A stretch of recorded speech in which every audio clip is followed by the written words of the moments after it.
गणेश भगवान ने क्यों लगाई विवाह पाबंदी। दोस्तों, ये बात तो सभी को पता है। गणेश भगवान का मुख हाथी का है और एक दांत टूटा हुआ है। इन्हीं दो कारणों की वजह से उनका विवाह नहीं हो पा रहा था।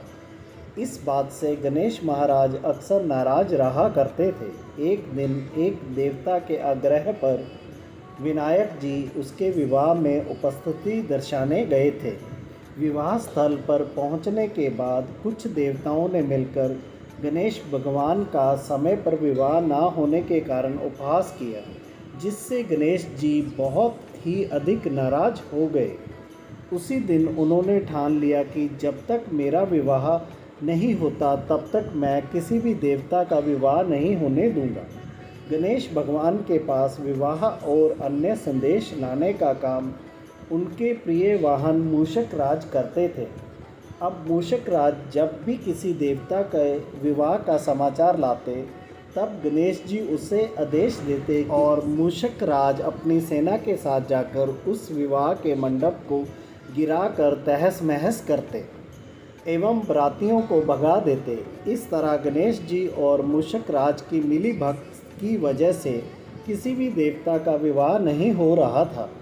गणपति जी के इस व्यवहार से तंग आकर सभी देवी देवता शिव भगवान और माता पार्वती के पास पहुंच गए और इस विकट समस्या का समाधान मांगने लगे। भगवान शिव और माता पार्वती ने कहा, इसका हल तो आपको केवल ब्रह्मदेव जी के पास ही मिल सकता है। कृपा करके आप ब्रह्मलोक जाएं।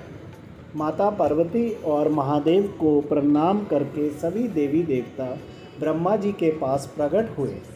देवताओं की समस्या को ठीक से सुनने के बाद ब्रह्मा जी ने अपनी योग शक्ति से 2 कन्याओं का निर्माण किया। कन्याओं का नाम था रिद्धि और सिद्धि। दोनों ब्रह्मा जी की मानस पुत्रियां थीं। उन्हें लेकर ब्रह्मा जी गणेश भगवान के पास गए और उनसे अपनी पुत्रियों को ज्ञान एवं शिक्षा प्रदान करने का निवेदन करने लगे। ब्रह्मा जी का मान रखने के लिए एक दंत भगवान ने रिद्धि और सिद्धि को शिक्षा देना आरंभ कर दिया। फिर उस दिन के बाद जब भी मूषक राज किसी विवाह की खबर लेकर आते थे, उस वक्त रिद्धि सिद्धि गणेश जी को अपनी बातों में उलझाकर रखती थी। इस तरह गणेश जी का ध्यान किसी और विषय पर रहता और दूसरी तरफ देवताओं के विवाह संपन्न हो जाते। एक दिन बुद्धि के देवता भगवान गणेश जी को यह बात समझ में आ गई, लेकिन उनके क्रोध में आने से पहले ही ब्रह्मदेव अपनी दोनों पुत्रियों के साथ वहां प्रकट हुए।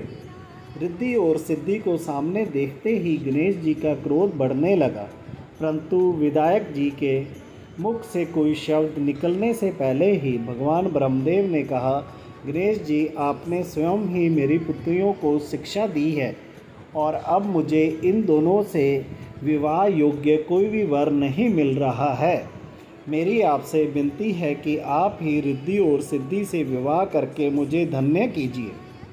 परमपिता ब्रह्मदेव जी के शांत वाणी सुनकर गणेश जी का क्रोध शांत हो गया और वह उस विवाह प्रस्ताव के लिए हंसी खुशी राजी हो गए। विवाह के बाद अपनी दोनों पत्नियों से उन्हें 2 पुत्र प्राप्त हुए, जिनका नाम रखा गया शुभ और लाभ।